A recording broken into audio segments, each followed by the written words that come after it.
right here in the Bay Area, there are some really interesting thinkers and doers who are talking about subtle activism. And I think that Shambhala and those who are allies who are interested here really understand this idea. Does that make sense? Subtle activism means, in my world, prayer.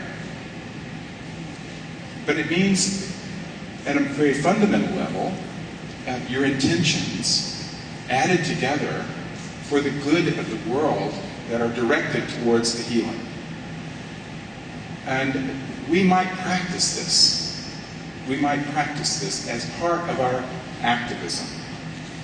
Now, my friend Owsley Brown, who I think provided all the bar materials for the wine for the party last night, is an avid and deep and long practitioner in a lineage of Tibetan Buddhism.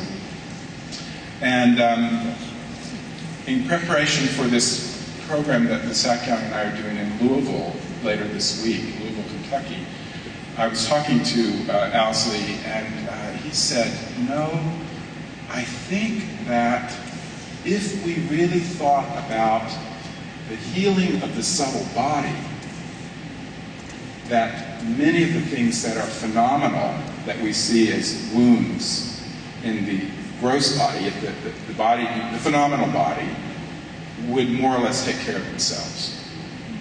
I believe that. I think there's a lot of truth to that. It doesn't mean you don't put the bandage on the flowing wound or set the bone, but that you also pay attention to the wounds of the subtle body.